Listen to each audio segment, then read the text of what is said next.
Yes, ఇప్పుడు TET 1 prepare అయ్యేటువంటి స్టూడెంట్స్కి ఇంగ్లీష్ లాంగ్వేజ్ మీద పూర్తి పట్టు సాధించడానికి మరియు ఎగ్జామినేషన్లో భాగంగా ఈజీగా స్కోర్ చేయడానికి కొన్ని టిప్స్ని మీతో నేను షేర్ చేసుకుంటా. చూడండి, సిలబస్ అనేటువంటిది కంపోజ్ చేసినటువంటి సిలబస్ అనేటువంటిది చాలా హెవీగా ఉంది. సో ఎంత హెవీగా ఉంది అంటే టెట్లో ఉండేటువంటి సిలబస్ ఏదైతే ప్రిస్క్రైబ్ చేసి ఉన్నారో అది ఆల్మోస్ట్ స్టూడెంట్ యొక్క అవగాహన స్థాయికి చాలా ఎక్కువగా ఉంది. సరే, సిలబస్ అనేటువంటిది పిల్లవాడి యొక్క అండర్స్టాండింగ్ని బేస్ చేసుకొని, స్వామి సౌండ్ వస్తుంది కదా, అండర్స్టాండింగ్ని బేస్ చేసుకొని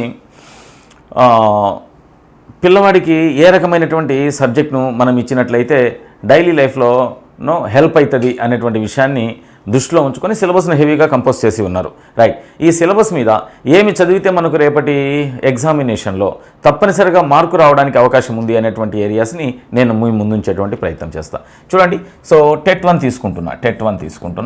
టెట్ 1లో so English content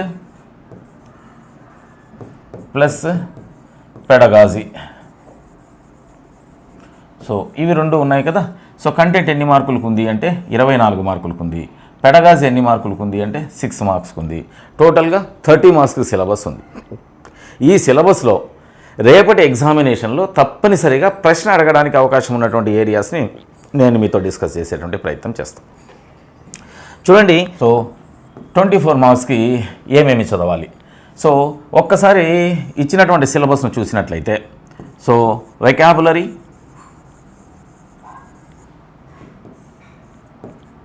grammar,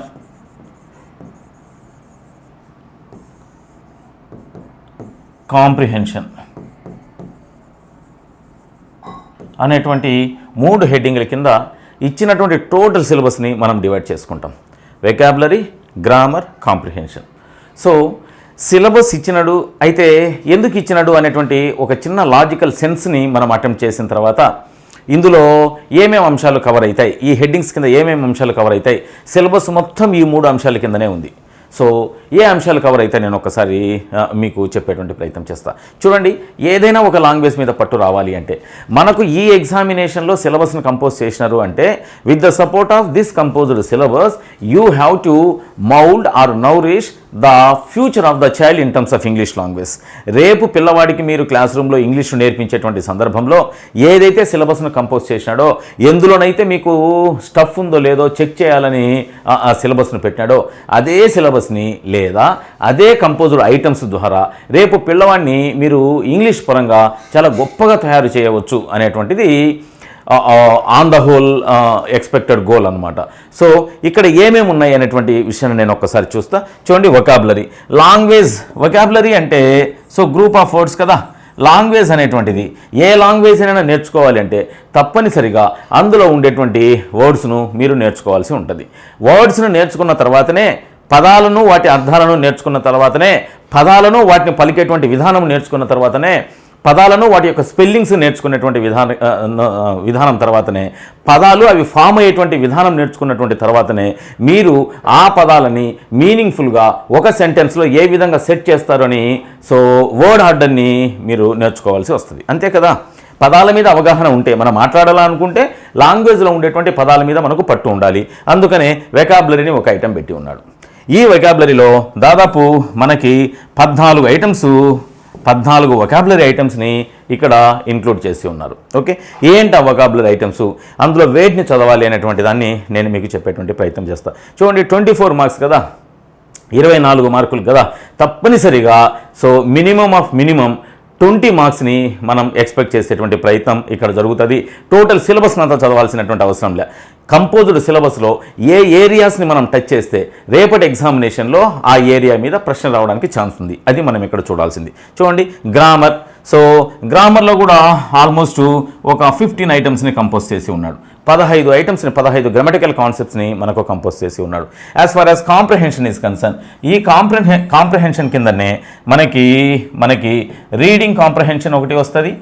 reading comprehension in the sense so ఏదైనా ఒక ప్యాసేజ్ ఇస్తాడు, సో ఆ ప్యాసేజ్ సీను అన్సీను అని 2 విభాగాలుగా విభజింపబడి ఉంటుంది. సో ఆ ప్యాసేజ్ల సెక్షన్కి వచ్చినప్పుడు నేను మళ్ళీ వాటి గురించి చెప్తా. సో రీడింగ్ కాంప్రహెన్షన్ అంటే ఏదైనా ఒక ప్యాసేజ్ని చదివి అర్థం చేసుకొని దానిని మన ఓన్గా ఎక్స్పెక్ట్ చేయడానికి అవకాశం ఉన్నటువంటి ఏరియా ఇది. అంటే లాంగ్వేజ్ని అర్థం చేసుకుంటున్నావా లేదా. సరే, ఎందుకు దాన్ని చివరిలో చెబుతున్నాము అంటే పదాల మీద పట్టు రావాలి మరియు ఆ పదాలను సరైన క్రమంలో అమర్చేటువంటి ఒక గ్రామర్ మీద పట్టు ఉండాలి. ఆ తర్వాత రీడింగ్ కాంప్రిహెన్షన్ వస్తుంది కాబట్టి దాన్ని చివరిని నేను కంపోజ్ చేసి ఉన్నా. ఇక్కడనే conventions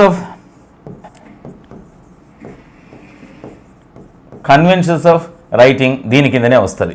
so conventions of writing కూడా కాంప్రిహెన్షన్ కిందనే వస్తుంది. దీని కిందనే డిస్కోర్సెస్ వస్తుంది. డిక్షనరీ స్కిల్స్ కూడా వస్తాయి.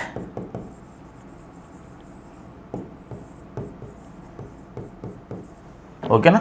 సో ఓవరాల్గా ఈ 4 ఐటమ్స్ని కవర్ చేయడాన్ని మనం ఏమంటామంటే కాంప్రిహెన్షన్ అని అంటాం. సో ఈ 3 ఐటమ్స్ మీద మనకి రేపటి ఎగ్జామినేషన్లో ప్రశ్నలు అడగడానికి ఛాన్సెస్ ఉన్నాయి. చూడండి, మనం జాగ్రత్తగా గమనిస్తే 24 మార్కుల్లో దాదాపు 50% అంటే 12 మార్కులు మనకు గ్రామర్ మీద రావడానికి ఛాన్స్ ఉంది. 12 మార్కులు గ్రామర్ మీద రావడానికి ఛాన్స్ ఉంది. ఒక 25% అంటే 6 మార్కులు వొకాబులరీ మీద రావడానికి ఛాన్స్ ఉంది. మరో 25% అంటే మరో 6 మార్కులు మనకు కాంప్రిహెన్షన్ మీద రావడానికి ఛాన్స్ ఉంది. ఇక్కడ స్మార్ట్ స్ట్రాటజీ ఏంటి అంటే ఇంగ్లీష్ అంటే చాలా కష్టం. We belong to remote area, that's why our medium of study pursuing of study medium is Telugu, so that's why we are quite new to this bloody English, so that's why we don't get upper hand in the competition in terms of English language అనేటువంటి ఒక చిన్న superstition ప్రతి ఒక్కరిలో remote areas నుంచి వచ్చిన Telugu medium backdrop నుంచి వచ్చినటువంటి స్టూడెంట్స్కు ఉంటుంది. అయితే నేనేమంటున్నాను అంటే ఇంగ్లీష్ అంటే గ్రామర్ అనుకునేటువంటి సమాజంలో బ్రతుకుతున్నటువంటి మీకు ఈ గ్రామర్ని పూర్తిగా ఎలిమినేట్ చేసేసినా కూడా సో కాంప్రిహెన్షన్ మరియు వొకాబులరీని తీసుకున్నా కూడా గ్రామర్కి ఎంత అయితే వెయిటేజ్ ఉందో పేపర్లో వీటికి కూడా అంత వెయిటేజ్ ఉంటుంది అనేటువంటి విషయాన్ని మీరు మర్చిపోకూడదు. దీన్ని స్మార్ట్ గేమ్ అని అంటాం. పదాలకు అర్థాలు నేర్చుకోవడం, రీడింగ్ కాంప్రిహెన్షన్లో భాగంగా ఉండేటువంటి చిన్న ఐటమ్ని డిస్కస్ చేయడం ఇది పెద్ద విషయం కాదు. తప్పనిసరిగా బ్లూ ప్రింట్లో ఈ రెండింటికి 50% ఇవ్వవలసిందే. సో 50% గ్రామర్కి ఇస్తాడు. అయితే ఈ 2 కంప్లీట్ అయిన తర్వాత గ్రామర్లో ఏవైతే కాన్సెప్ట్స్ ఉన్నాయో అందులో కూడా ఒక 50% క్వశ్చన్ పేపర్ని మనం ఎక్స్పెక్ట్ చేయవచ్చు. ఇందులో కూడా 50%ని ఎక్స్పెక్ట్ చేయవచ్చు. మొత్తం గ్రామర్ని అంతా చదవాల్సినటువంటి పనిలా. నేనేమంటున్నాను అంటే the students who feel English language as a burden in the examination hall may adopt this strategy అంటున్నా. సో ఈ స్ట్రాటజీ ప్రకారం మీరు వెళ్ళారంటే తప్పనిసరిగా మీకు అట్లీస్ట్ 20 మార్క్స్ని తీసుకోవడానికి ఛాన్సెస్ ఉంటాయి అనేటువంటిది నా యొక్క భావన. ఓకేనా. సో ఇందులో 6 క్వశ్చన్స్ రావడానికి ఛాన్సెస్ ఉంది. ఇందులో 12 క్వశ్చన్స్ రావడానికి ఛాన్సెస్ ఉంది. అందులో 6 క్వశ్చన్స్ రావడానికి ఛాన్సెస్ ఉంది. Okay, right. సో ఇప్పుడు ఆల్మోస్ట్ 14 ఐటమ్స్ పెట్టినాడు కదా ఇందులో వొకాబులరీలో. ఒక్కసారి నేను ఆ 14 ఐటమ్స్ ఏంటి అనేటువంటిది మీతో డిస్కస్ చేసేటువంటి ప్రయత్నం చేస్తా. చూడండి, వొకాబులరీ కింద ఏమేమి ఉన్నాయి ఆ 14 ఐటమ్స్. ఒకటి సినానిమ్స్, రెండవది యాంటానిమ్స్, మూడవది హోమోఫోన్స్, నాలుగవది homonyms, then spellings, then phrasal verbs, then idioms and phrases, then one word substitutes, then word formation, then collocations, then figures of speech. Yes. So transitive verbs and intransitive verbs. So singular and plural words.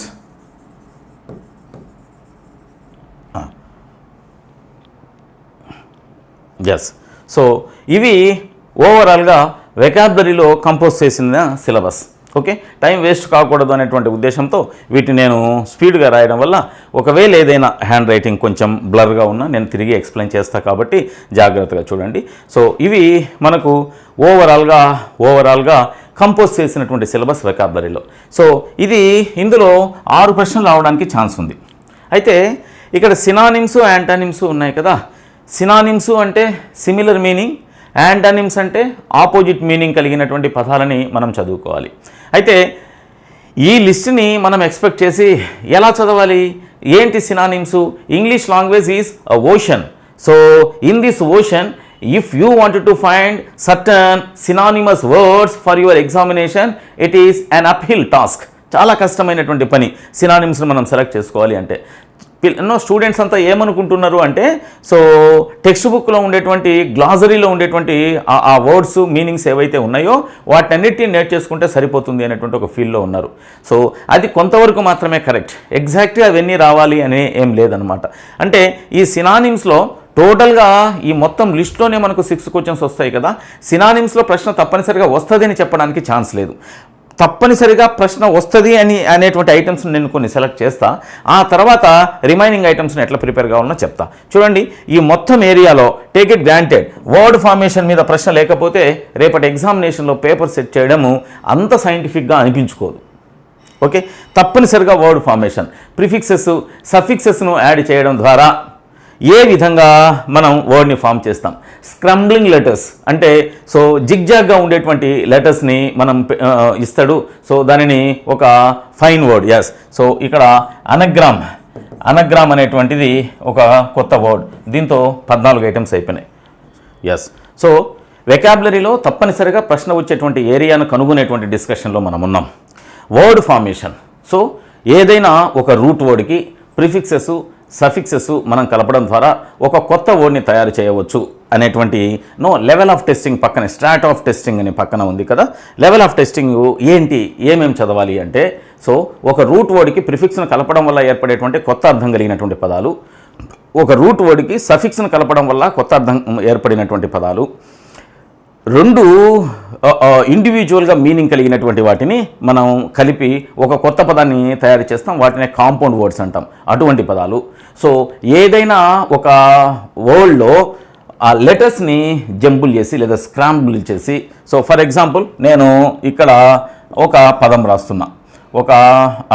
రాస్తున్నా. ఏంటిది? Cat. దీన్ని jumble చేస్తాడు. Jumble చేసి so ఈ రకమైనటువంటి appearance వచ్చే విధంగా లెటర్స్ని ఈ విధంగా ఉండే విధంగా మనకిస్తాడు.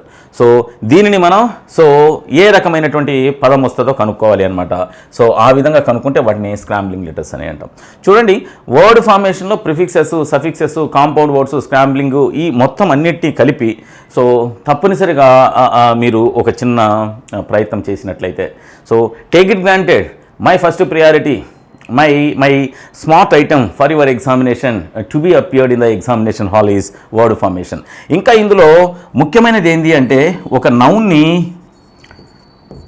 అడ్జెక్టివ్గా ఎలా మార్చాలి, లేదా ఒక నౌన్ని వర్బ్గా ఎలా మార్చాలి. సో వైస్ వర్సా అంటే అడ్జెక్టివ్ని నౌన్గా, వర్బ్ని నౌన్గా ఏ విధంగా మార్చాలా అనేటువంటి డిస్కషన్ కూడా ఇక్కడ మీరు చేసినట్లయితే వెకాబులరీలో ఫస్ట్ దీన్ని కంప్లీట్ చేసుకోండి. చదవడానికి అవకాశం ఉంది, స్టఫ్ దొరుకుతుంది. సో 200% దీని మీద మీకు రేపటి ఎగ్జామినేషన్లో ప్రశ్న రావడానికి ఛాన్స్ ఉంది. ఓకే, 6 మార్క్స్లో నేను ఫస్ట్ ఐటమ్ని సెలెక్ట్ చేసిన ఏంటిది అంటే వర్డ్ ఫార్మేషన్. ఓకే, సాధారణంగా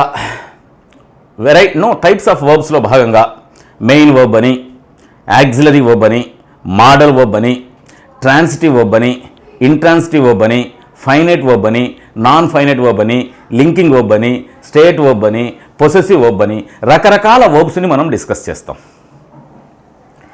అది గ్రామర్లో భాగంగా వర్బ్కు సంబంధించినటువంటి వర్బ్ అప్లికేషన్స్లో భాగంగా టైప్స్ ఆఫ్ వర్బ్స్ని, పొజిషన్ ఆఫ్ వర్బ్ని, ఫంక్షన్ ఆఫ్ వర్బ్ని మనం అక్కడ డిస్కస్ చేస్తాం. అయితే మరి ట్రాన్సిటివ్ వర్బ్, ఇంట్రాన్సిటివ్ వర్బ్ సపరేట్గా ఇవ్వాల్సినటువంటి అవసరం కంపోజర్కి ఏమొచ్చింది అంటే అవి చాలా ఇంపార్టెంట్.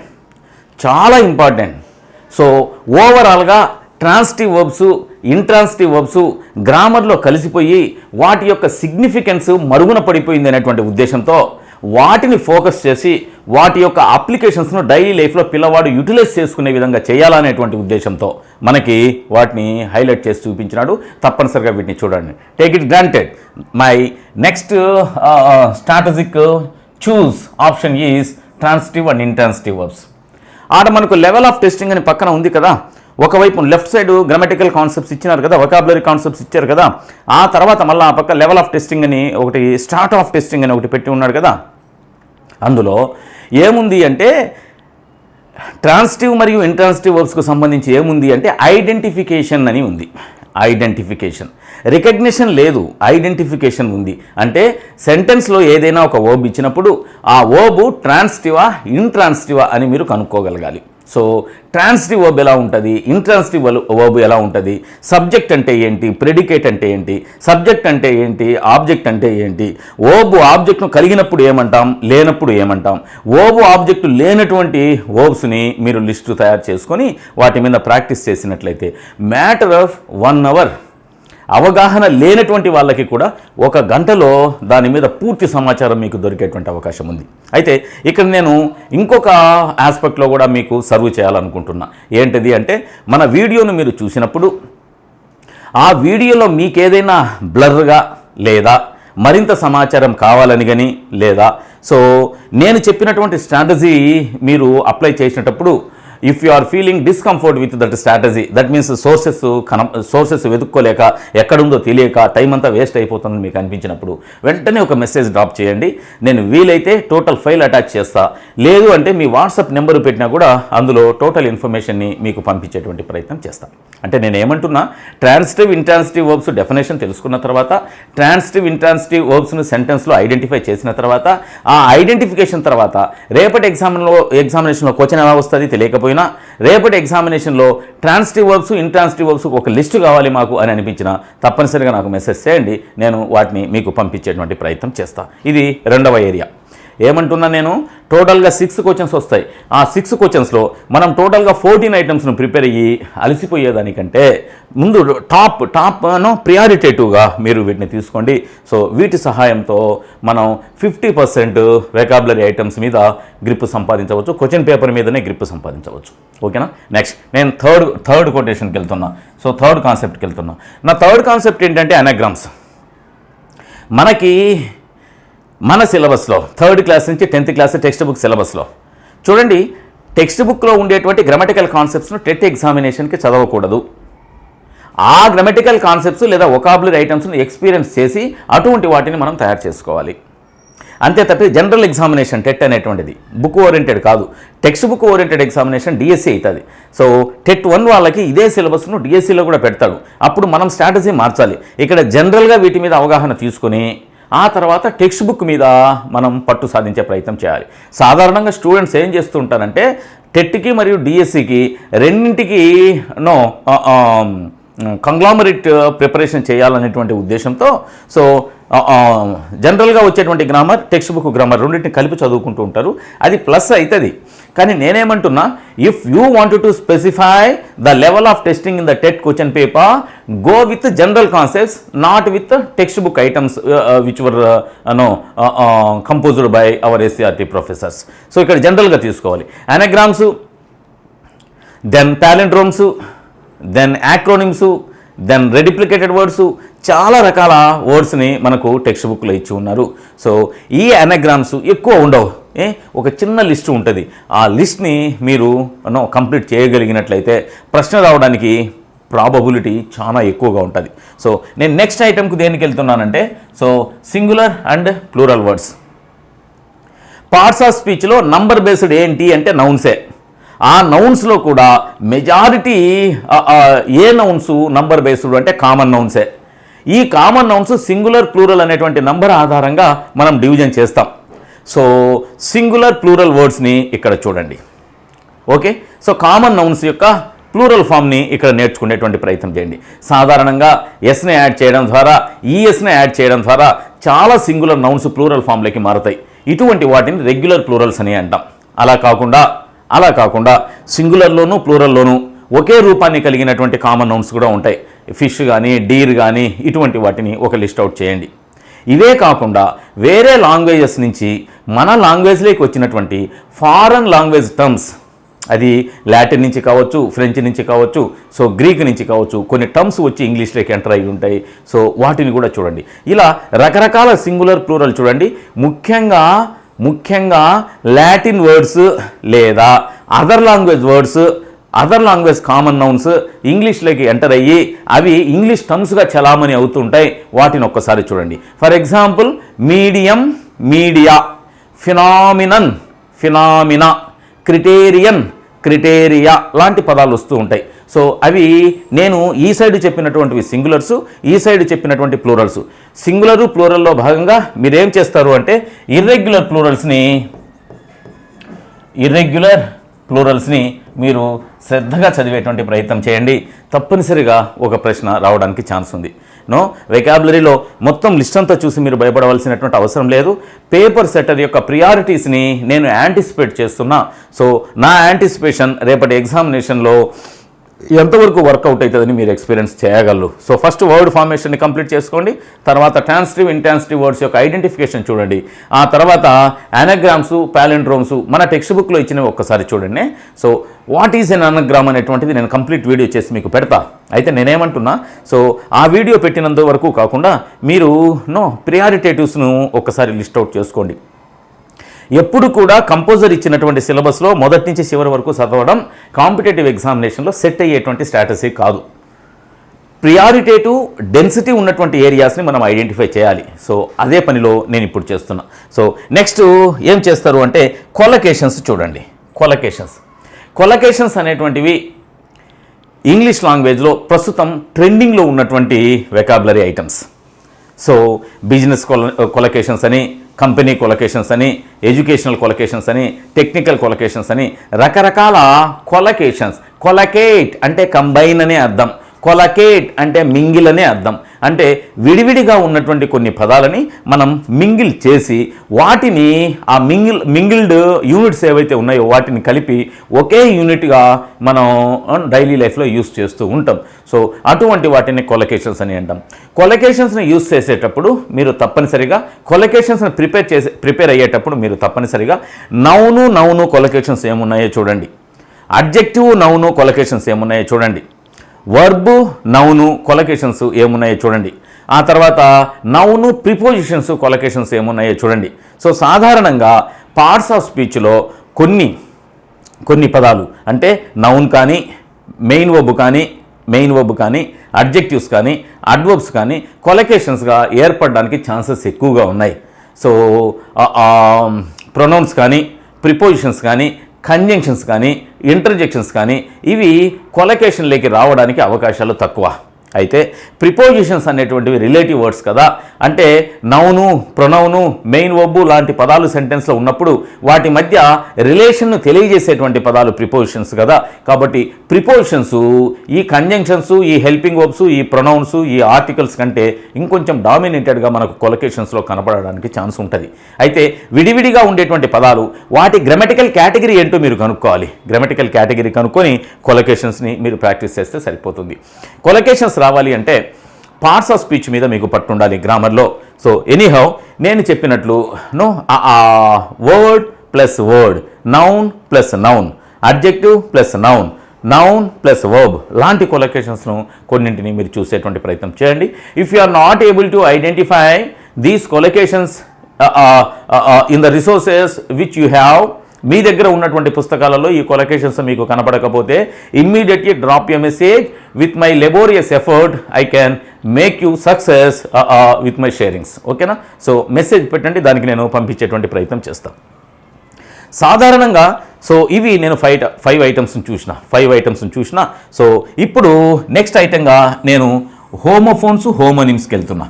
హోమోనిమ్స్ చాలా సింపుల్గా నేను ఏమంటున్నా, టోటల్గా వెకాబులరీ ఐటెంలో ఎక్కువ కవరేజ్ ఉండి ఎక్కువ డెప్త్ ఉండేటువంటి వర్డ్స్ని స్ట్రాటజిక్గా మన కంపోజర్ ముందు పెట్టినాడు. Synonyms, antonyms. సగం పని మీకు, సగం టైం మీకు ఈ రెండింటిలోనే వేస్ట్ అయ్యేటువంటి అవకాశం ఉంది. కానీ limited vocabulary items, limited coverage ఉండేటువంటివి, లిమిటెడ్ అక్కరెన్స్ ఉండేటువంటివి మన డైలీ లైఫ్లో సో అన్నీ కింద ఉన్నాయి. సో వీటి మీద మీరు కాన్సన్ట్రేట్ చేస్తే సరిపోతుంది. హోమోఫోన్ అంటే ఏంటి, హోమోనిమ్ అంటే ఏమిటి, హోమోగ్రాఫ్ అనేటువంటిది మనకి ఇయ్యలే కాబట్టి హోమోఫోను హోమోనిమ్స్ మీద ఒక చిన్న క్లారిటీ మీరు తీసుకోండి. అవి రెండింటినీ మనం ఒక లిస్టు తయారు చేసుకోవడానికి మహా అంటే ఒక హాఫ్ అన్ అవర్ పడుతుంది. హాఫ్ అన్ అవర్లో రెండింటి మీద మనం పూర్తి గ్రిప్ను సంపాదించవచ్చు. ఇక్కడ వెకాబులరీ ఐటమ్స్లో మీరు కాన్సెప్ట్ని ఎక్స్పీరియన్స్ చేయండి. హోమోఫోన్ అని అంటే same spelling with different meaning, no, homophone అంటే same sound with different spelling and meaning, వీటిని ఏమంటామంటే హోమోఫోన్. హోమో అంటే సేమ్, ఫోన్ అంటే sound, same sound same pronunciation but differs in meaning and differs in spelling. సాధారణంగా ఒక వర్డ్కి grammatical category, meaning, spelling, pronunciation 4 అంశాల ద్వారా ఒక వర్డ్ని మనం అనలైజ్ చేస్తాం. ఐ రిపీట్, ఏదైనా ఒక పదాన్ని మనం నేర్చుకోవాలి అంటే పదం యొక్క 4 అంశాల మీద మనం కాన్సన్ట్రేషన్ పెట్టాలి.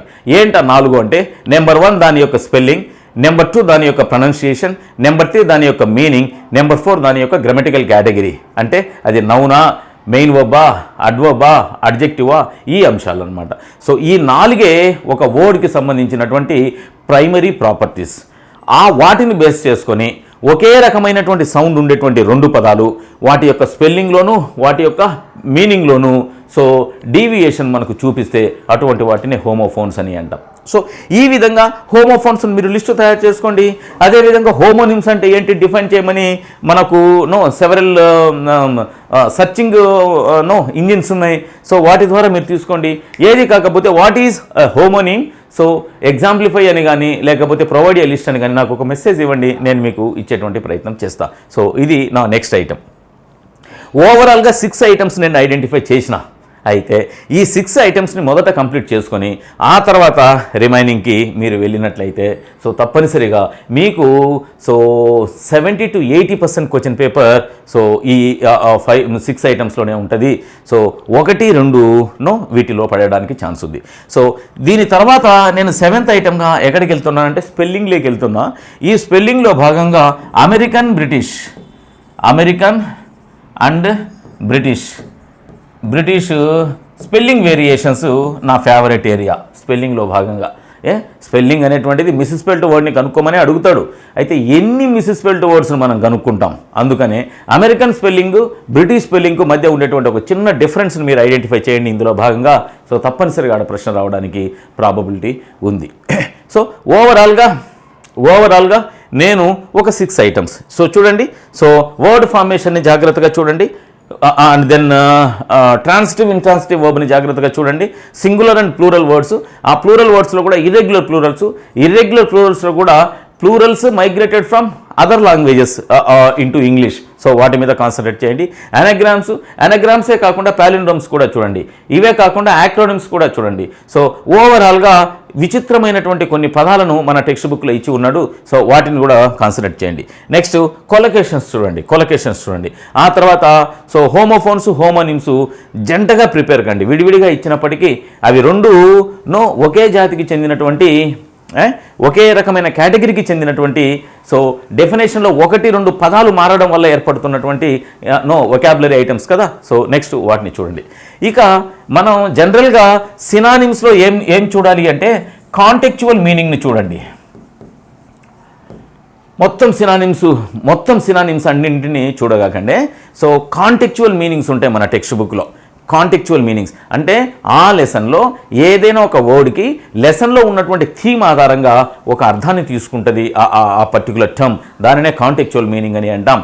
సో జనరల్ సినానిమ్స్ కాకుండా మన టెక్స్ట్ బుక్లో కాంటెక్చువల్ మీనింగ్స్ ఏవైతే ఉంటాయో వాటిని ఒక్కసారి చూడండి. సో అలా చూస్తే మనకు మరింత ఎడ్జ్ పెరగడానికి ఛాన్సెస్ ఉన్నాయి. ఇక యాంటోనిమ్స్ ఆపోజిట్ ఇన్ సెన్స్ అన్నమాట. సో చాలామంది మన యొక్క డైలీ లైఫ్లో నౌన్కి ప్రొనౌన్కి వీటికి యాంటోనిమ్స్ చెప్పేటువంటి ప్రయత్నం చేస్తారు.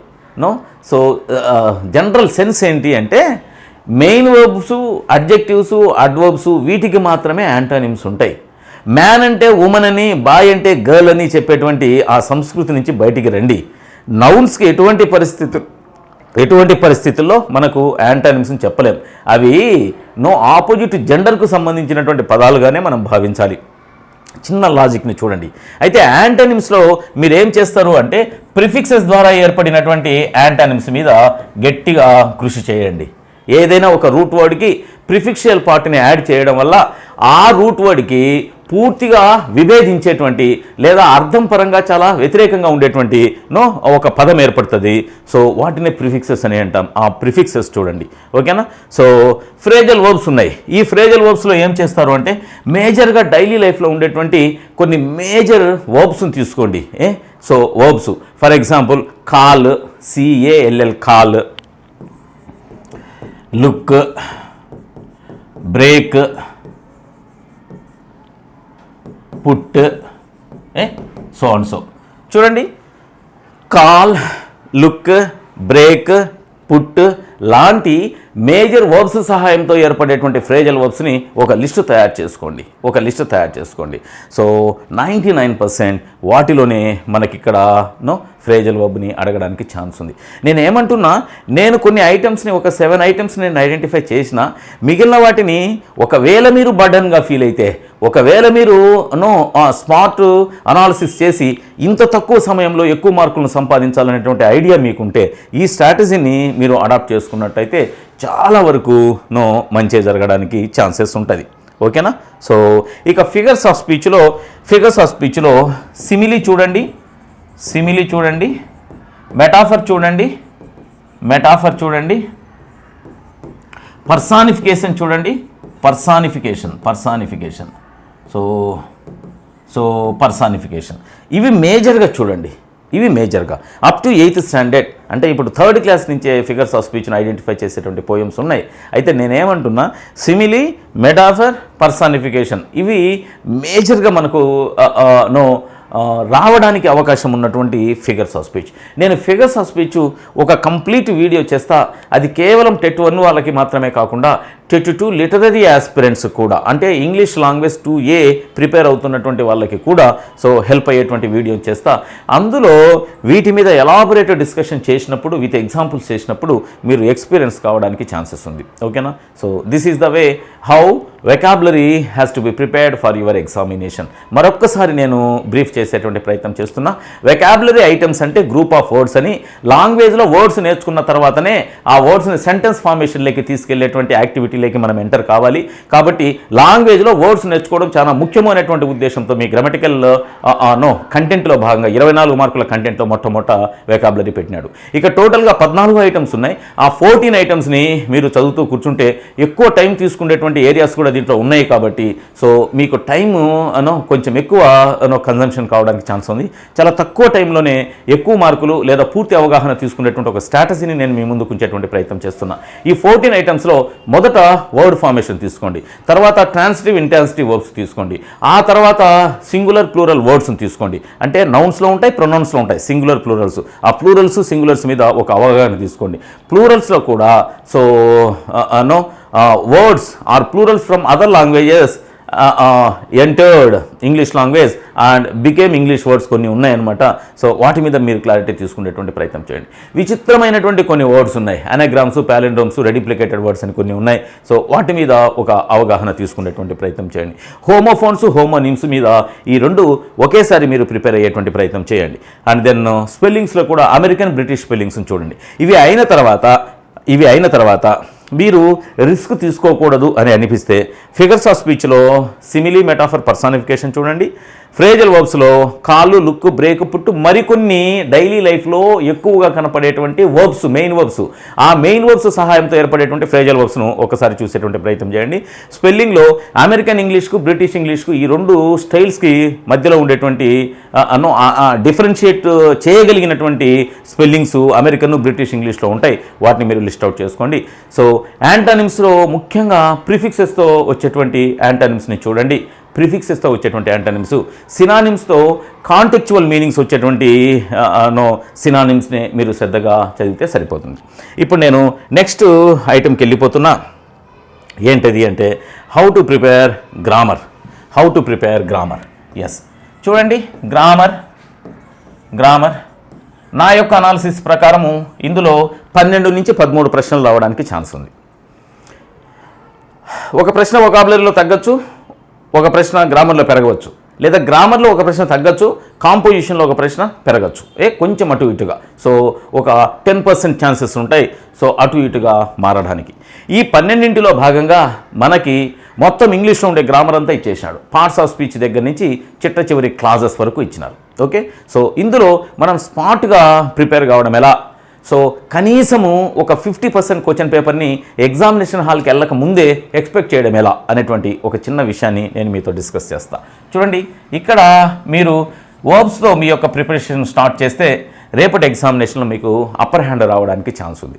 ఈ వర్బ్స్ నేర్చుకునేటప్పుడు తప్పనిసరిగా వర్బ్స్ యొక్క టైప్స్ చూడండి, ఎన్ని రకాల వర్బ్స్ ఉన్నాయి ఒక్కసారి చూడండి. ఈ వర్బ్స్ని పొజిషన్ చూడండి, ఎక్కడెక్కడ వర్బ్ రావడానికి ఛాన్స్ ఉంది అనేటువంటి పొజిషన్ చూడండి. దెన్ ఈ వర్బ్ యొక్క ఫంక్షన్ని చూడండి. ఫంక్షన్ అంటే వర్బ్ చేసేటువంటి పని. సాధారణంగా మన ట్రెడిషనల్ గ్రామరియన్స్ లేదా ట్రెడిషనల్ ఇంగ్లీష్ టీచర్స్ మనకేం చెప్పారు అంటే వర్బ్ అనేది యాక్షన్ని రిప్రజెంట్ చేస్తుందని, సబ్జెక్టు చేసినటువంటి పనిని తెలియజేసేదాన్ని వర్బ్ అంటామని, అందుకనే వర్బ్ యాక్షన్ని తెలియజేస్తుంది కాబట్టి దీనికే యాక్షన్ వర్డ్ అనే పేరు ఉంటుంది అనేటువంటిది మన చెవులు మారుమోగేదాకా చెప్పినటువంటి గ్రామర్. అయితే ఇటీవల కాలంలో సో ఫంక్షన్ ఆఫ్ వర్బ్ కేవలం యాక్షన్ను మాత్రమే కాకుండా సబ్జెక్టు యొక్క స్టేటు లేదా కండిషన్ని చెప్తుంది, సబ్జెక్టు యొక్క పొజిషన్ను కూడా చెప్తుంది. అంటే ఫంక్షన్స్ ఆఫ్ ఎ వర్బ్లో భాగంగా సబ్జెక్టు చేసేటువంటి యాక్షన్, సబ్జెక్టు స్టేటు లేదా కండిషన్, ఏ స్థితిలో ఉన్నాడు, ఏ పరిస్థితిలో ఉన్నాడు అని సబ్జెక్టు గురించి చెబుతూ, సబ్జెక్టు యొక్క పొజిషన్, ఏ రకమైనటువంటి ప్రాపర్టీ లేదా వేటిని ఓన్ చేసుకొని ఉన్నాడు ఆ పొజిషన్ను చెప్పడానికి కూడా ఉపయోగపడుతుంది. సో కాబట్టి ఫంక్షన్ కూడా మీరు జాగ్రత్తగాను ప్రిపేర్ అయితే సరిపోతుంది అనమాట. రైట్, చూడండి. సో టైప్స్లోకి వస్తున్నా. టైప్స్లో మీరేమేమి చదువుతారు అంటే యాక్షన్ వర్డ్స్ అంటే సబ్జెక్టు చేసేటువంటి పనిని గురించి తెలియజేసేటువంటి మెయిన్ వర్బ్స్. యాక్షన్ వర్డ్స్ని మనం ఏమంటున్నాం, మెయిన్ వర్బ్స్ అంటున్నాం. ఈ మెయిన్ వర్బ్స్, హెల్పింగ్ వర్బ్స్ అనేటువంటివి నాన్ నేటివ్ స్పీకర్స్ అయినటువంటి మనలాంటి వాళ్ళము పెట్టినటువంటి పేర్లు. మెయిన్ వర్బ్స్, హెల్పింగ్ వర్బ్స్ అనేటువంటివి సో సాధారణంగా అవి మనం పిల్లలకి చెప్పినట్లయితే తప్పనిసరిగా కొంచెం డెప్త్లోకి వెళ్ళినప్పుడు ఆ టర్మ్స్ ఆ పిల్లలకి కొంచెం ఇబ్బంది పెడతాయి. సో కాబట్టి యాక్షన్ వర్బ్స్ లేదా యాక్షన్ వర్డ్స్ అనేటువంటి టర్మ్ తీసుకుందాం. యాక్సిలరీ వర్బ్స్ని తీసుకుందాం. హెల్పింగ్ వర్బ్స్ ప్లేస్లో ఏం తీసుకుందామంటే యాక్సిలరీ వర్బ్స్. మోడల్ వర్బ్స్ని తీసుకుందాం. మోడల్ వర్బ్స్ ఆల్రెడీ మనకు ట్రాన్సిటివ్, ఇంట్రాన్సిటివ్ వొకాబులరీలో కవర్ అయిపోతుంది. సో కాబట్టి ఇక్కడ ఫైనైటివ్, నాన్ ఫైనైటివ్ వర్బ్స్ని డిస్కస్ చేస్తాం. ఇవే కాకుండా ఇటీవల కాలంలో కొత్త పేర్లతో మనకి వర్బ్స్ని చూపించేటువంటి ప్రయత్నం చేస్తున్నాడు. సో బీ ఫార్మ్స్ మీద ఒక క్లారిటీ తీసుకునేటువంటి ప్రయత్నం చేయండి. బీ ఫార్మ్సే కాకుండా డూ ఫార్మ్స్ మీద ఒక క్లారిటీని తీసుకునేటువంటి ప్రయత్నం చేయండి. డూ ఫార్మ్సే కాకుండా పొసెసివ్ వర్బ్స్ మీద ఒక క్లారిటీ తీసుకునేటువంటి ప్రయత్నం చేయండి. ఇవే కాకుండా స్టేట్ వర్బ్స్ ఏమేమి ఉన్నాయి, అసలు స్టేట్ వర్బ్ అంటే ఏంటి ఒకసారి చూడండి. ఇవే కాకుండా లింకింగ్ వర్బ్స్ ఏమేమి ఉన్నాయి ఒకసారి చూడండి. ఓకేనా? సో ఈ విధంగా there is a probability to form duplicate items of main categories. So action వర్డ్సే మరొక చోట ఇంకొక పేరుతో కూడా పిలువబడుతూ ఉంటాయి.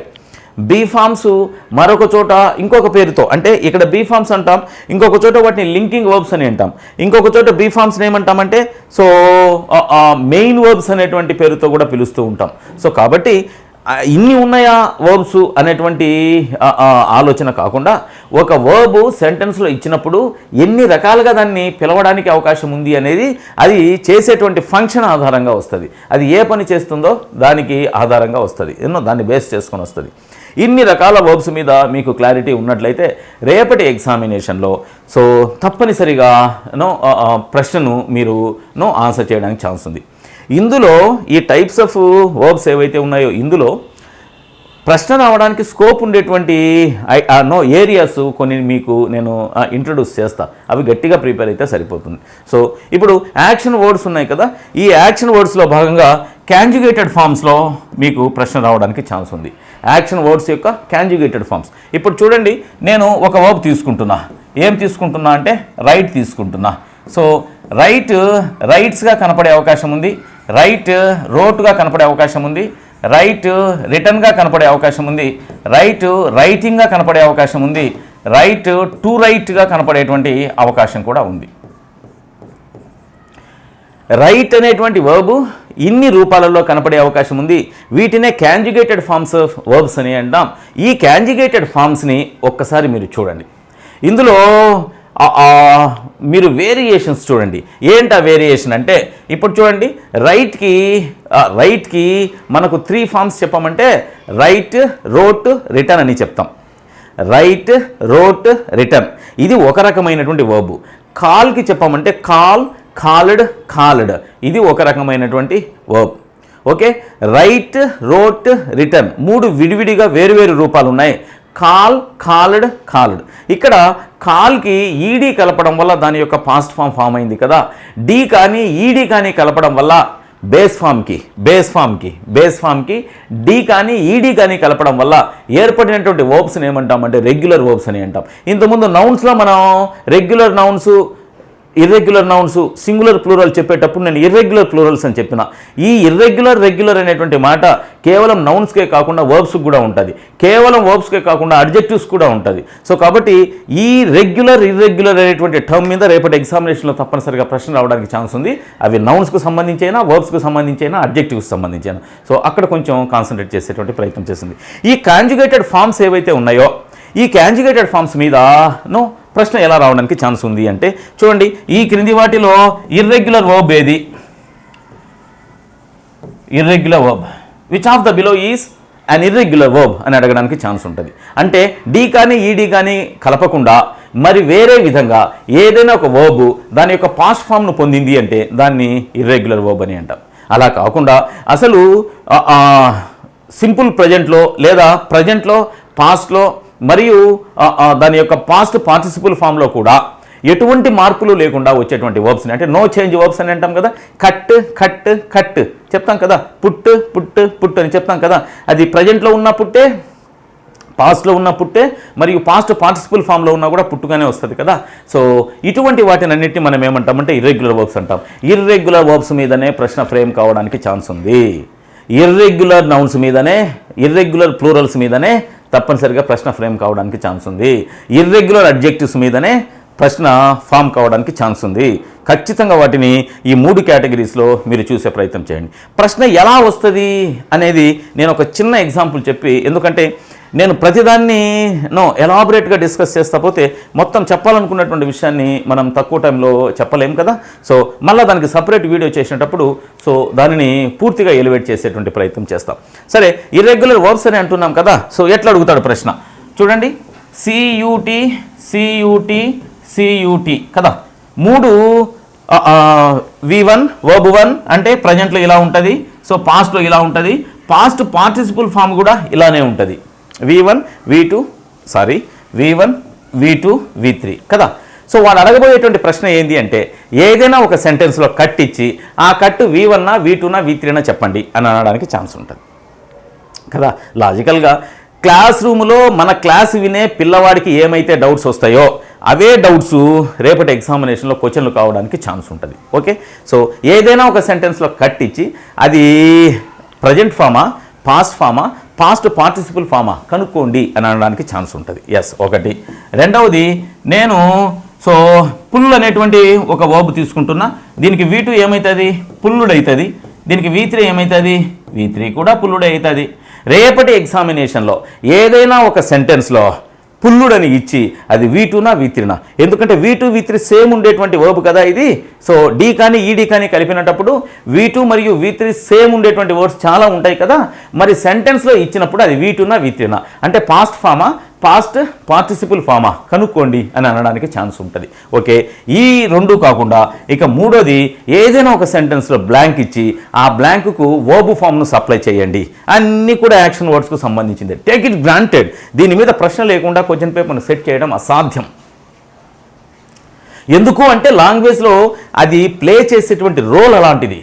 The vital role that action word plays in the daily life matters. So రేపటి ఎగ్జామినేషన్లో సో దాని మీద ఎక్కువ రావడానికి ఛాన్స్ ఉంటుంది. Okay, right. యాక్సిలరీ వర్బ్స్ని మనం ఏమంటున్నాము అంటే హెల్పింగ్ వర్బ్స్ అంటున్నాం మన డైలీ లైఫ్లో మన non English speaking country English language transaction ప్రాసెస్లో భాగంగా యాక్సిలరీ వర్బ్స్కి మనం ఏమంటున్నామంటే హెల్పింగ్ వర్బ్స్ అంటున్నాం. మోడల్ వర్బ్స్ కూడా యాక్సిలరీ వర్బ్స్లో భాగమే. యాక్సిలరీ అంటే హెల్పింగ్ అదర్స్ అనేటువంటి అర్థంతో మనం యూస్ చేస్తాం. ఇందులో బీ ఫార్మ్స్ ఉన్నాయి, డూ ఫార్మ్స్ ఉన్నాయి, హ్యావ్ ఫార్మ్స్ ఉన్నాయి, మోడల్ వర్బ్స్ ఉన్నాయి. అన్నింటినీ కూడా మనం ఏమంటామంటే యాక్సిలరీ వర్బ్స్ అనే అంటాం. అయితే ఈ యాక్సిలరీ వర్బ్స్లో భాగమైనటువంటి మోడల్ వర్బ్స్ని సపరేట్గా స్టడీ చేస్తే మీకు బాగా ప్లస్ అవుతుంది. ఓకే, ఈ యాక్సిలరీ వర్బ్స్ యొక్క ప్రధానమైనటువంటి ఫంక్షన్ ఏంటి అనేది మీరు చూడాలి. నెంబర్ 1, వీటి సహాయంతో మనం క్వశ్చన్ వేయడానికి ఛాన్స్ ఉంటుంది. వేటి సహాయంతో? ఈ యాక్సిలరీ వర్బ్ సహాయంతో. ఇప్పుడు బీ ఫార్మ్స్ తీసుకున్నారనుకోండి, యాము, ఈజు, ఆరు, వాజు, వర్రు, బీ, బీన్, బీయింగ్ అన్నీ బీ ఫార్మ్సే. కానీ బీ, బీన్, బీయింగ్ అనేటువంటి ఒక కేటగిరీ, రిమైనింగ్ అన్ని మరో కేటగిరీ. వాటి ద్వారా ప్రశ్న వేయచ్చు. వీటి ద్వారా, ఈ మూడింటి ద్వారా ప్రశ్న వేయడానికి ఛాన్స్ లేదు. వాటి ద్వారా నెగిటివ్ సెంటెన్స్ రాయడానికి ఛాన్స్ ఉంది. వీటి ద్వారా నెగిటివ్ సెంటెన్స్ రాయడానికి ఛాన్స్ లేదు, అంటే వీటిని ఉపయోగించి.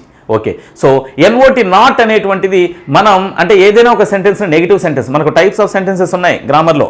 అసెర్టివ్, interrogative, then exclamatory and imperative ఉన్నాయి కదా. ఈ సెంటెన్సెస్లో భాగంగా ఏదైనా ఒక సెంటెన్స్ నెగిటివ్ చేయాలి అంటే ఎన్ఓటి నాట్ ఎక్కడ కలపాలి? ఖచ్చితంగా యాక్సిలరీ వర్బ్ పక్కనే కలపాలి, అది కూడా కాంట్రాక్టెడ్ ఫామ్లో కలపాలి. యాక్సిలరీ వర్బ్ యొక్క సిగ్నిఫికెన్స్ ఏంటి ఒక్కసారి చూడండి. మోడల్ వర్బ్స్ ఉన్నాయి.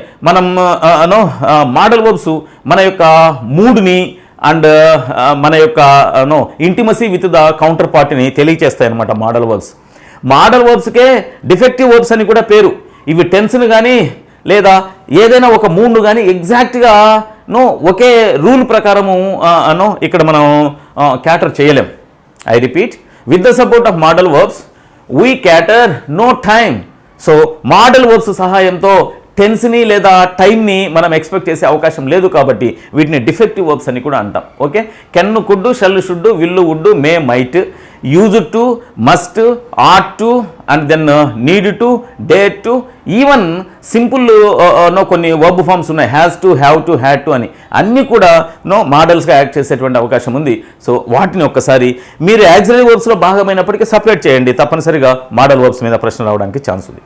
ఇక finite verbs, non finite verbs, క్లాజెస్లో భాగంగా phrases, clauses, sentences, synthesis of సెంటెన్సెస్లో భాగంగా మనకు ఫైనైట్, నాన్ ఫైనైట్ వర్బ్స్ గురించి మనం డిస్కస్ చేస్తాం. అయితే వాటి మీద కూడా కొంచెం క్లారిటీ తీసుకునేటువంటి ప్రయత్నం చేయండి. సో ఈ విధంగా ఇన్ని రకాల వర్బ్స్ మీద మీరు క్లారిటీ తీసుకున్నట్లయితే రేపటి ఎగ్జామినేషన్లో తప్పనిసరిగా అంత మంచిగా జరిగేటువంటి అవకాశం ఉంది. సో నెక్స్ట్ నేనేమంటున్నానంటే, సో వర్బ్స్కు సంబంధించి పొజిషన్ ఏంటి? పొజిషన్. సో ఏ పొజిషన్లో వర్బ్స్ కనపడతాయి ఒక్కసారి చూడండి. నేను సింపుల్గా కొన్ని ఐటమ్స్ చెప్తా. ఈ ఐటమ్స్ సహాయంతో వర్బ్ యొక్క పొజిషన్ని మీరు ఐడెంటిఫై చేయవచ్చు. అంటే తప్పనిసరిగా ఇటీవల కాలంలో ఎక్కువగా అడుగుతున్నటువంటి క్వశ్చన్ల ఆధారంగా పొజిషన్ నేను తయారు చేస్తా. చూడండి, ఎక్కడైనా కూడా ఏదైనా సెంటెన్స్లో ఒక మోడల్ వర్బ్ ఉంది అంటే ఆ మోడల్ వర్బ్ తర్వాత వచ్చేటువంటి వర్బ్ ఏంటి, యాక్షన్ వర్బ్ ఏంటి అని అడగడానికి ఛాన్స్ ఉంటుంది. అంటే ఏదైనా ఒక సెంటెన్స్లో for example I shall dash to Hyderabad ఒక సెంటెన్స్ ఉంది. ఆ డాష్లో ఉండేటువంటి వర్డ్ని సప్లై చేయమంటాడు. దానికే నేను ఏమంటున్నా, వర్బ్ యొక్క పొజిషన్ ఒక సెంటెన్స్లో ఒక వర్బ్ ఫ్రేజ్లో ఎలా ఉంటుంది అనేటువంటి విషయాన్ని చెబుతున్నా. ఇక్కడ గో ఉంటుందా, వెంట్ ఉంటుందా, గోయింగ్ ఉంటుందా, గాన్ ఉంటుందా అని 4 ఆప్షన్స్ ఇస్తాడు. నేనేమంటున్నా, మోడల్ వర్బ్ ఏదైనా వచ్చింది అంటే మోడల్ వర్బ్ తర్వాత V1 వర్బ్ 1 అంటే ప్రజెంట్ టెన్స్లో యూస్ చేసేటువంటి వర్బ్, అది కూడా బేస్ ఫామ్లోనే ఉండాలా. సో ఒక వర్బ్ ఫ్రేజ్లో మనం వర్బ్ యొక్క పొజిషన్ని డిస్కస్ చేస్తున్నాం. ఒకవేళ వైస్ వర్సా అంటే ఇది రిటర్న్ అయింది అనుకుందాం, V1 బేస్ ఫాము ఇచ్చి ముందు వైపున మనకు బ్లాంక్ పెట్టినాడు అంటే మోడల్ వర్బ్ రావడానికి ఛాన్స్ ఉంటుంది అనేటువంటి ఒక చిన్న విషయాన్ని పొజిషన్ పరంగా. సాధారణంగా ఏదైనా ఒక సెంటెన్స్లో యాక్షన్ జరిగి ఉంటే ఆ సెంటెన్స్లో subject action, doer of action కదా, సబ్జెక్టు తర్వాత మనకి ఈ వర్బ్ కనపడుతుంది అసెర్టివ్ సెంటెన్సెస్లో భాగంగా. ఒకవేళ ఇంటరాగేటివ్ సెంటెన్స్ అయితే అవి వర్బ్తోనే ప్రారంభించబడి సబ్జెక్టు తర్వాత వస్తుంది. సో ఈ రెండే మన వర్బ్ పొజిషన్ చెప్పడానికి. అయితే నేనేమంటున్నా, వర్బ్ యొక్క కాంబినేషన్ ఇప్పుడు చూడండి. So he has been playing చూడండి. So he has been playing ఇది ఒక సెంటెన్స్. ఇది సబ్జెక్టుగా దీన్ని మనం పక్కకు తీసేస్తే ఇది మొత్తం వర్బే కదా. ఇది మొత్తం వర్బే కదా. So he has been playing లేదా will have been playing, will have been playing. చూడండి ఇది వర్బే, దీనిలో ఎక్కువ పదాలు ఉన్నాయి కదా, దీనిని వర్బ్ ఫ్రేజ్ అని అంటాం. బీన్ తర్వాత ఏమొస్తుంది, ప్లేయింగ్కి ముందు ఏమొస్తుంది, హ్యావ్ తర్వాత ఏమొస్తుంది, బీన్కి ముందు ఏమొచ్చే ఛాన్స్ ఉంది, విల్లు తర్వాత ఏమొస్తుంది, హ్యావ్కి ముందు ఏమొచ్చే ఛాన్స్ ఉంది, ఈ విధంగా అడుగుతున్నాడు వాడు. సో ఆర్గనైజర్ యొక్క పల్స్ని మనం ఊహించలేకపోతే రేపటి ఎగ్జామినేషన్లో మనం మ్యాక్సిమం కోల్పోవలసి వస్తుంది. సాధారణంగా మనం ఎలా ప్రిపేర్ అవుతాము అంటే టెన్సెస్ ప్రిపేర్ అవుతాం, టెన్సెస్ ప్రిపేర్ అయ్యి ఏందో ప్రిపేర్ అవుతాం, రేపటి ఎగ్జామినేషన్లో ప్రశ్న ఎట్లా అడుగుతున్నాడు. సో మనం ఏదో పెడతాం, తగులుకుంటుంది, పోతుంది. సో అందుకనే నేనేం చేస్తున్నా, కొంచెం సైంటిఫిక్గా. సో వర్బ్ ఫ్రేజ్లో వర్బ్ యొక్క పొజిషన్ ఎప్పుడు V4 వస్తుంది, ఎప్పుడు బీన్ వస్తుంది, ఎప్పుడు హ్యావ్ వస్తుంది, ఎప్పుడు విల్లు కానీ షెల్లు కానీ కెన్ను కానీ మే కానీ వస్తాయి. సో ఒకవేళ ఏదైనా ఒక సెంటెన్స్లో భాగంగా TO2 ఉండి ఆ తర్వాత బ్లాంక్ వచ్చింది అనుకుందాం, ఆ తర్వాత మెయిన్ వర్బ్ రావాల్సి వస్తే ఎటువంటి వర్బ్ వస్తుంది అంటే సేమ్ V1 బేస్ ఫామే వస్తుంది. ఇలా మనం ఎక్స్పెక్ట్ చేయవచ్చు. హ్యాస్ కానీ హ్యావ్ కానీ హ్యాడ్ కానీ, హ్యాస్ కానీ హ్యావ్ కానీ హ్యాడ్ కానీ ఉందనుకో, దాని తర్వాత బ్లాంక్ వచ్చింది అంటే మెయిన్ వర్బ్ రావాల్సి వస్తే ఏమొస్తుంది, తప్పనిసరిగా పాస్ట్ పార్టిసిపులే వస్తుంది. కేవలం మోడల్ వర్బే కాకుండా డూ వచ్చినా, డస్ వచ్చినా, డిడ్ వచ్చినా వాటి తర్వాత వచ్చేటువంటిది V1 బేస్ ఫామే. ఇలా ఒక వర్బ్ ఫ్రేజ్లో ఒక పదం తర్వాత ఒక పదం ముందు ఓవరాల్గా సెంటెన్స్లో యాడ బ్లాంక్ ఇచ్చిన, సబ్జెక్టును మిస్ చేసిన, వర్బ్లో ఏదైనా ఒక భాగాన్ని మిస్ చేసినా, సాధారణంగా వర్బ్ ఫామ్స్ను సప్లై చేయమంటున్నాడు కాబట్టి ఈ వర్బ్ ఫామ్స్లో ఏదో ఒకటి మిస్ చేస్తున్నాడు. మీరు దాన్ని కనుక్కునేటువంటి ప్రయత్నం చేయాలి. అది ఎందులో భాగంగా అంటే పొజిషన్లో భాగంగా. సో ఇప్పుడు మనం ఫంక్షన్లో భాగంగా, సో మనం ఆల్రెడీ చెప్పినాం, ఇది కేవలం సబ్జెక్టు చేసేటువంటి యాక్షనే కాకుండా సబ్జెక్టు యొక్క స్టేట్ని తెలియజేస్తుంది మరియు సబ్జెక్టు యొక్క పొసిషన్ని కూడా తెలియజేస్తుంది అని చెప్పినాం అనమాట. సో వర్బ్ యొక్క ఫంక్షన్ని పొసెసివ్ వర్బ్ ఎలా ఉంటుంది, స్టేట్ వర్బ్స్ ఎలా ఉంటాయి, యాక్షన్ వర్బ్స్ ఎలా ఉంటాయి అనేటువంటిది కూడా మీరు చూస్తే సరిపోతుంది. సరే, ఇప్పుడు మనం వర్బ్ గురించి కదా డిస్కస్ చేసేది. వర్బ్ గురించి మీరు ఓవరాల్గా ఈ ఇన్ఫర్మేషన్ని, సో వర్బ్ యొక్క ఐడెంటిఫికేషన్ లేదా రికగ్నిషన్ లేదా టైప్స్ ఒకసారి చూడండి, ఆ తర్వాత వర్బ్ యొక్క ఫంక్షన్ని చూడండి, ఆ తర్వాత వర్బ్ ఏ విధంగా గ్యాప్ ఫిల్లింగ్ ఎక్సర్సైజెస్ వర్బ్లో ఏ విధంగా మనం కనుక్కోవాలా వర్బల్ ఫ్రేజల్స్లో అనేటువంటి దాన్ని. సో ఒకసారి నేను చెప్తా చూడండి. సో టైప్స్ చూడండి, వర్బ్ పొజిషన్ చూడండి, వర్బ్ ఫంక్షన్ చూడండి. ఈ మూడింటి మీద పూర్తి పట్టు వచ్చిన తర్వాతనే ముందుకెళ్ళేటువంటి ప్రయత్నం చేయండి. సో ఇక వర్బ్ మీద ఆ ఇన్ఫర్మేషన్ ఏంటిది, ఆ ఇన్ఫర్మేషను మనకి టైప్స్ కానీ లేకపోతే పొజిషన్ కానీ లేదా ఫంక్షన్ కానీ అయిపోయిన తర్వాత నెక్స్ట్ మీరు ఎక్కడికి వెళ్తారంటే టెన్సెస్కి వెళ్ళండి. టెన్సెస్లో కూడా అన్ని సింపుల్ టెన్సెస్ని ఒకసారి చూడండి. టెన్సెస్ స్ట్రక్చర్ కానీ, టెన్సెస్లో ఉండేటువంటి యూసేజ్ కానీ, స్ట్రక్చర్ కానీ అంటే ఫార్మేట్ కానీ, యూసేజ్ కానీ. So simple tenses, simple present, simple past, simple future చూడండి. సో ఇక్కడ కంటిన్యూస్ చూడండి. కంటిన్యూస్లో సో ప్రధానంగా ప్రజెంట్ కంటిన్యూస్ మీద కాన్సన్ట్రేట్ చేయండి. ప్రజెంట్ కంటిన్యూస్ టెన్స్గా మరి ఒక పేరు ప్రజెంట్ ప్రోగ్రెసివ్ టెన్స్ అని. సో కంటిన్యూస్ అనేటువంటిది చాలా అద్భుతంగా మన డైలీ లైఫ్లో యూస్ చేసుకోగలుగుతాం. దాన్ని ఒకసారి చూడండి. ఆ తర్వాత పర్ఫెక్ట్ టెన్స్లో భాగంగా ప్రజెంట్ పర్ఫెక్ట్, పాస్ట్ పర్ఫెక్ట్లను గట్టిగా చూడండి. సో ఫ్యూచర్ పర్ఫెక్ట్ కూడా ఛాన్స్ ఉంది. అయితే వీటిని మనం గట్టిగా చూసినట్లయితే రేపటి ఎగ్జామినేషన్లో కనపడడానికి ఛాన్స్ ఉంది. ఇక పర్ఫెక్ట్ కంటిన్యూస్లో భాగంగా ప్రజెంట్ పర్ఫెక్ట్ కంటిన్యూస్ని గట్టిగా చూడండి. సో దాని మీద ప్రశ్నలు ఎక్కువగా రావడానికి ఛాన్స్ ఉంది. Simple present, simple past, simple ఫ్యూచర్ని సాధారణంగా మనం విల్లు షెల్లు పెట్టే ఫ్యూచర్ని వాడుతుంటాం. కానీ ఇటీవల కాలంలో NCERT బుక్స్ను ఒకసారి మీరు గమనించినట్లయితే కేవలం విల్లు షెల్లే కాకుండా సింపుల్ ప్రజెంట్ టెన్స్లో ఉండేటువంటి వర్బ్ సహాయంతో, ప్రజెంట్ కంటిన్యూస్ టెన్స్తో ఉండేటువంటి వర్బ్ సహాయంతో, అబౌట్ టుతో, గోయింగ్ టుతో ఈ విధంగా చాలా ఫ్యూచర్ టెన్స్ని సప్లై చేసేటువంటి స్ట్రక్చర్స్ వచ్చి ఉన్నాయి. సో అక్కడ జాగ్రత్తగా గమనించండి. సో ప్రజెంట్ కంటిన్యూస్ చూడండి, ప్రజెంట్ పర్ఫెక్ట్, పాస్ట్ పర్ఫెక్ట్ చూడండి. ముఖ్యంగా past tense, past perfect tense ఈ రెండు కాంబినేషన్ ఒకసారి చూడండి. Present perfect past perfect present perfect past ఈ రెండు కాంబినేషన్ని ఒకసారి కంపారిటివ్గా చదివేటువంటి ప్రయత్నం చేయండి. అద్భుతమైనటువంటి ఇంగ్లీష్ను మీరు ఫైండ్ అవుట్ చేస్తారు. సో ఇది ఓబు అయిపోతున్న టెన్సెస్. నెక్స్ట్ వాయిస్కి రండి. So active voice passive voice. So change of active voice passive voice అనేటువంటిది ట్రెడిషనల్ గ్రామర్ అది. సో ఇప్పుడు ఏం చేస్తున్నాడు అంటే యాక్టివ్ వర్బ్ అంటే ఏంటి, ప్యాసివ్ వర్బ్ అంటే ఏంటి, ఏ సందర్భంలో ప్యాసివ్ వాయిస్ని మనం ఉపయోగిస్తాం డైలీ లైఫ్లో, ప్యాసివ్ వాయిస్లో ఉండేటువంటి సెంటెన్స్ని మీరు ఐడెంటిఫై చేయగలుగుతారా. సో ప్రధానంగా ప్యాసివ్ వాయిస్లో ఏ రకమైనటువంటి వర్బ్ ఉండడానికి ఛాన్స్ ఉంటుంది అంటే V1, V2, V3. సో V3కి ముందు వైపున బీ ఫామ్స్ ఎలా ఉంటాయి, ఏ సబ్జెక్టుకు ఏ బీ ఫామ్ ఉంటుంది, ఈ రకమైన ప్రోడక్ట్ మీద కాకుండా ప్రాసెస్ మీద కాన్సన్ట్రేట్ చేస్తున్నారు.